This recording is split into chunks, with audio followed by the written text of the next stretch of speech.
પણ સાંભળજો, હમણાં મેન તમે મીડિયામાં જોયું, સિંહની ભાઈબંધી મેઘાણીએ વર્ષો પહેલા વાત લખી, પણ મેન તમે હમણાં મીડિયામાં જોયું, વિડીયોમાં જોયું, કાળુભાઈ ભરવાડ નામનો એક ભરવાડનો દીકરો સિંહણ બેહી કે પગની માથે આંટી મારીને, આ વિડીયો તમે જોયો, મેં જોયો, આખા ગુજરાત નહીં આખા ભારત વર્ષે જોયો.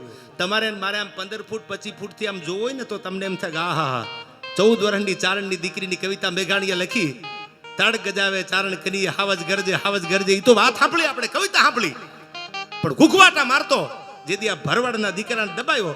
સાંભળજો, દુહોયની સાક્ષી પૂરે છે, પ્રેમ વિના પામે નહીં હુનર કરો હજાર. પ્રેમ હોય તો દુનિયાને જીતી શકાય, દુનિયા તલવારની ધારે ન જીતાય. પગની હારે આંટી મારી દીધી સિંહણે, ફીણના ફોહા ઉડાડતી. કાળુભાઈ કીધું કે મારી ગરદન પકડે, મેં આડો હાથ દઈ દીધો, પંજો હાથમાં લઈ લીધો. સાંભળજો, માણાની ભરવાડના દીકરાની ધીરજ કેટલી અને એને ભરોહો કેટલો હશે. આપણે એમ કહીને કે સિંહની સામે બાથે પડ્યા એટલે કોક દાંત કાઢે ચાલુ, સિંહની સામે બાથે પડે. આ ભરવાડનો દીકરો સિંહની સામે બથે પડ્યો અને પછી એને ખબર પડી કે આ તો નરસિંહ અવતાર છે. અને ધીરે ધીરે ધીરે ધીરે ધીરે મારે હાથ મળ્યો ફેરવા, પણ જેમ પ્રહલાદ માટે થઈ અને હિરણ્યકશ્યપને મારવા જેમ નરસિંહ અવતાર ભગવાને ધારણ કર્યો અને પ્રહલાદ બાજુમાં જઈ અને સમજાવે, કારણ કે ક્રોધ એટલો હતો. નોર વધાર્યા, હરિએ નોર વધાર્યા, રાતે નો મરું, દિયે નો મરું, બાર નો મરું. અને તેથી ઉમરામાં બેહારીને ખોળામાં લઈને જેથી નોર વધારી અને આ મારણ કરવા માટે જેથી નરસિંહ અવતાર ભગવાને ધારણ કર્યો. અને નરસિંહ અવતાર ધારણ કર્યા પછી લોહીના ફુવારા ઉડતા હતા, ફાડી નાખ્યો હિરણ્યકશ્યપને, ભૂમિનો ભાર ઉતાર્યો. પછી પ્રહલાદ સમજાવવા જાય છે, ક્રોધને હમાવે કોણ? એક નાનો એવો પ્રહલાદ જેના હાથ ફેરવે છે મારા બાપ. પછી ખબર પડી કે હિરણ્યકશ્યપને તો ફાડી નાખ્યો.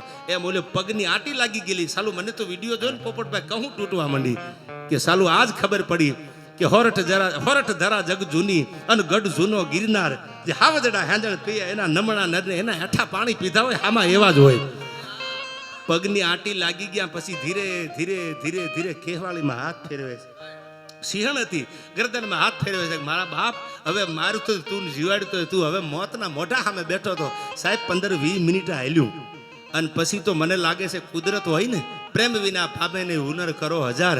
એ હુંવાળો હાથ માથે ફર્યો, આમ ખબર પડી આ તો મારો દીકરો છે. જેમ પોતાની માને વાલ કરતો હોય એ સિંહણ હતી હામી. એનો પ્રેમ જો, એની લાગણી જો, એનો વિશ્વાસ જો. બાકી જેવા તેવાને તો હાર્ટ એટેક આવી જાય અને લોહીની ઉલટી મંડે થવા ભાળેતા. પણ એની ધીરજ કેટલી! કીધું છે ને કઠણ છે આ.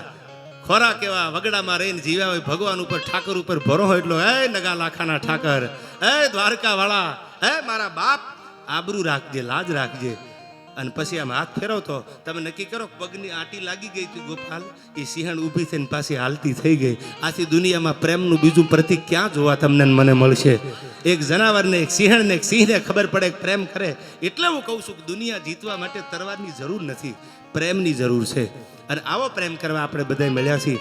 જો હું ધારું તો 2 કલાક બોલું, શૈલા બાપુ ધારે તો 2 કલાક બોલે, કીર્તિદાનભાઈ ધારે તો 2-3 કલાક ભજન કરે, બધા 2-3, 5-5 કલાક બોલે. એવા કલાકાર બહુ જાજા છે. બાપુનો ભાવ છે, પ્રેમ છે. અને રાણા બાપુના આમંત્રણને માન આપીને બધા આવ્યા છે. ત્યારે મને ગમતું પાત્ર 1971ના યુદ્ધમાં જેને બોર્ડર ઉપર પોતાના પ્રાણ નેછાવર કરી અને આપણી ભૂમિની, માતૃભૂમિની રક્ષા કરી, એના માટે આ છેલ્લો છંદ કરીને મારા શબ્દોને વિરામ આપું અને પ્રાર્થના કરું આ તોરણિયાના પાદરમાં, હે નકળાંગ, હે પરબના પીર, મારા બાપ અમારા ઉપર એવા આશીર્વાદ રાખજે. આ રાણા બાપુ બેઠા છે ને બોલું તો રૂડું લાગે એમ થાય વખાણ કર્યા, પણ એવો જ રાણા બાપુનો સ્વભાવ, સરળ સ્વભાવ અને મનકુટી લાઈ, યથા લાભ સંતો સદાય. આ બાવલીએ કાયમ દાંત જ કાઢ્યા છે, કોઈ દી મોઢું બગાડ્યું જ નથી. અમુક માણાને મળીએ ને આપણને પોઝિટિવ ઉર્જા આવે, અને સાલું અમુકને મળીએ ને તો આપણને એમ થાય કાં એ વૈયા જાય સારું ને કાં તો આપણે વૈયા જાય. એવા મોઢા ઓશિયાળા કરીને બેઠા હોય, જાણે કેમ આપણે ઉશીના લેવા આવ્યા હોય. એ પાછા દેવાના ન હોય અરવિંદભાઈ, પણ એવા સાલા આપણને નેગેટિવ આવે. રાણા બાપુને જ્યારે જોવો ને ત્યારે દાંત જ કાઢતા હોય. અને મને તો એ નામ જ એટલું ગમે છે કે સાલું નામ કેવું, નામ એવા ગુણ આવે. કોઈ ખવડાવીને રાજી થાય, કોઈ આપીને રાજી થાય, કોઈ દિલથી. તમે ઇતિહાસ વાંચી લેજો, જેવા નામ માધવ નામ હતું, કરશન નામ હતું, અરવિંદ નામ હતું, અર્જુન નામ હતું. અર્જુન એટલે પાર્થ, યોગેશ્વરનો સંઘ હતો ને પાર્થ હતો લડનારો. પાર્થ એટલે અર્જુન, અર્જુન એટલે પ્રાર્થ. આ જેટલા નામ હતા એના ગુણ હતા. અટાણે જો આપણે પેલા ગંગામાં, જમનામાં, કાવેરીમાં બધા નામ હતા ગોપાલ. એની પછી ઉંમર થઈ જાય ને 60-70 વર્ષની, એટલે આપણે ગંગામાં કહો તો આપણું મોઢું ભરાઈ જાય કે કેવું રૂડું લાગે. અટાણે તો સ્વીટું આવી. હવે આ મોટી થાય તેને સ્વીટુમાં કહેવાનું.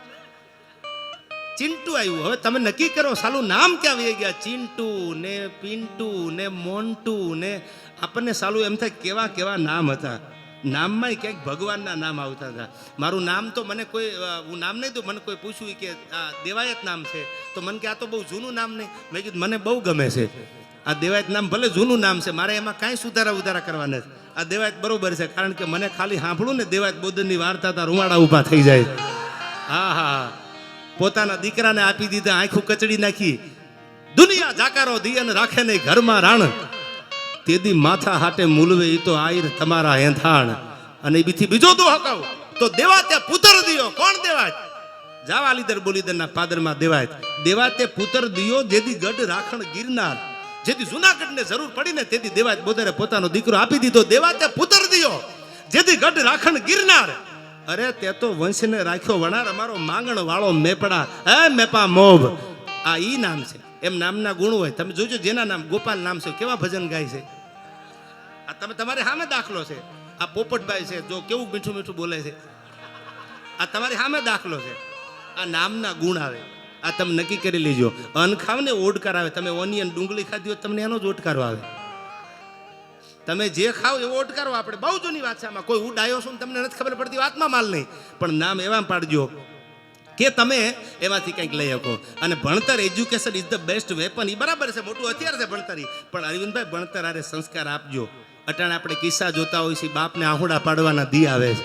હું તો દીકરીઓને એટલું હાથ જોડીને કહું છું કે દુનિયામાં તમને જ્યાં નજર કરો અને દુનિયાના ગમે પાતાળમાં નજર કરો ગમે ઠેકાણે ખૂણે નજર કરો તમે જે પગલું ભરો એ પહેલાં જોજો મારો બાપ બેઠો છે હજી.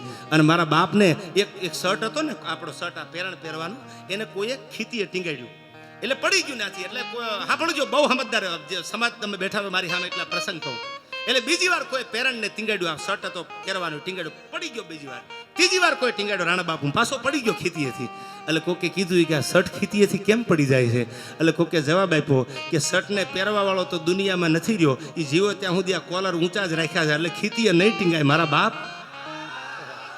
એ જીવો ત્યાં સુધી કોલર ઊંચા રાખીને ગયો છે એટલે હવે તો એ વયો ગયો દુનિયામાં પણ કોલર હજી ઊંચા છે ખીતીએ નહીં ટીંગાય. એમ આપણા બાપના કોલર ઊંચા રહે ને એવું કામ કરજો. દુનિયા તો હાલી નીકળી છે એની ભેળા હાલતા નહીં. ન કરવાનું કરતા નહીં. અને કરવા જાવ ને પહેલા નક્કી કરજો મારો બાપ કોણ છે. એના કોલર નીચા ન થવા પડે. બજારમાં હાલે તો આમ હાલવા પડે છાતી કાઢીને. આવા કામ કરજો. ટકોર કરું છું આજના યુવાનોને. આજ સોશિયલ મીડિયાનો આટલો જમાનો છે પણ એનો સદુપયોગ કરજો. જેને દુરુપયોગ કર્યા ને એને આહુડા નુવાવાળા નથી મળ્યા. એમ આપણે બધાય આ તોરણિયાના ફાદરમાં ભજન ને ભોજન લેવા આવ્યા છીએ. આજ એવી વાત લઈને જાય જીવનમાં. આ દીકરીઓ બેઠા છે એવો પ્રસંગ લઈને જાય કે મારો બાપને ગમે એવું કરવું છે. દુનિયામાં બાપ મા બાપથી વધારે કોઈ મોટું નથી. અને જેને મા બાપનું કીધું કર્યું ને રામે કર્યું આજ જો રામના મંદિર બન્યા છે. એને કીધું 14 વર્ષનો વનવાસ તો આપી દીધો. શું કામ? મારો બાપ બોલ્યો છે. રઘુકુલી રીતિ સદા ચલી આવી પ્રાણ જાય બરુ વચન ન જાય. આવા ઘણા પ્રસંગો છે પોપટભાઈ.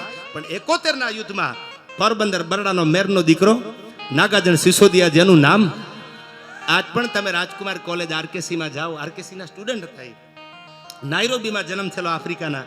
અને હું જ્યારે આરકેસીમાં ગયેલો ને આરકેસીમાં મેં જ્યારે જોયું ત્યારે મને ગૌરવ થતું હતું કે સાલું આપણા સમાજો કેવા બધાય સમાજની વાત કરું કેવો તાકાતવાળો સમાજ. છેલ્લી કડિયા કહું કે એક નાગાજણ 22-25 વર્ષની ઉંમરનો મેરનો દીકરો અને બોર્ડર માથે જેથી ઉતર્યો પાકિસ્તાનની વ્યૂહરચના જાણવા બોર્ડરને ક્રોસ કરી ધાણી કોણે ફાયરિંગ થતા હતા બંદૂકો ફૂટતી હતી છાતીમાં ગોળીઓ લાગી અને મરતા મરતા એટલું કીધું. આ છેલ્લી વાત કરું કે મને લઈ જાવ ને 1971ની વાત કરું છું 1971 કે મને લઈ જાવ અહીંથી તો મારા બાપને એટલું કહેજો કે તમારા દીકરાએ છાતીમાં ગોળીઓ ખાધી છે પીઠમાં નથી ખાધી હો.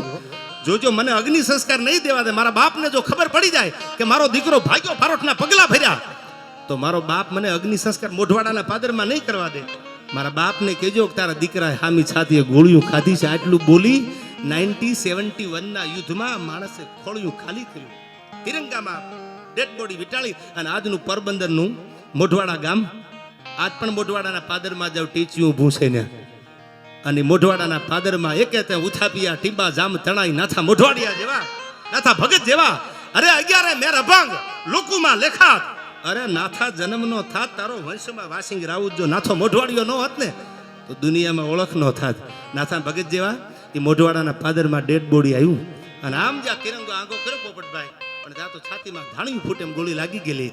અને તેથી આ દેશના આર્મીને, આ દેશના એક દીકરાને લાડ લડાવતા કવિએ છંદ લખ્યો કે કેવો લાગે છે પાકિસ્તાનની બોર્ડર માથે મારો નાગાજણ સિસોદિયો નાગાજણ મોઢવાડિયો. છેલ્લી કડીમાં આયા કે સિસોદિયાની વડી શાખાન મથક ઉપર મેરનું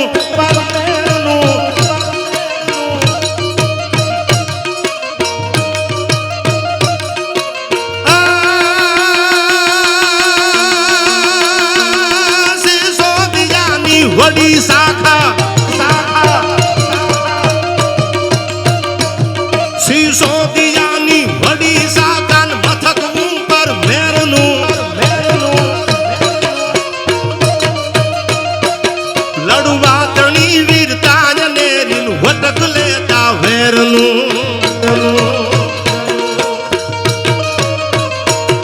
મોટા મહાબલવાન એવા દાખલા દુનિયા ભણે રાજુ બિરણ મોરચામાં નવડ પડ નાગાજણે યાદ નવડ પડ નાગાજણે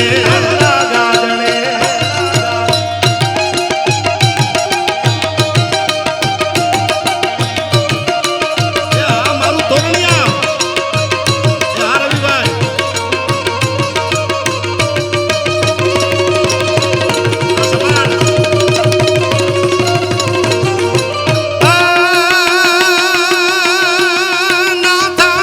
શુભ નામ રામે નાથા તણું શુભ નામ રામે કોટડે ઉજ્જવળ કર્યું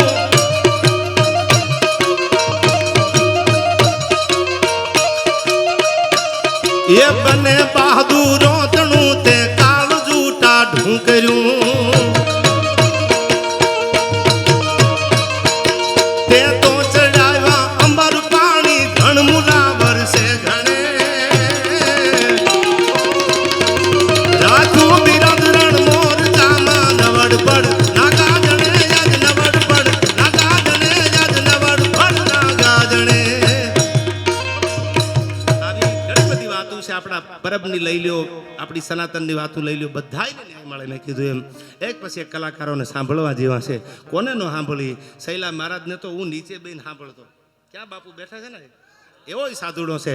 અને સાલું હું તો એમ કહું શૈલા મહારાજ ટીપનો સુર મહારાજ આપણને એમ થઈ જાય સાલું ક્યાંથી ઉપડે છે, હજી નક્કી નથી થયું કોઈને. આવા ભજનીકો બેઠા છે જેને આપણા ભજનોને જીવંત રાખ્યા છે.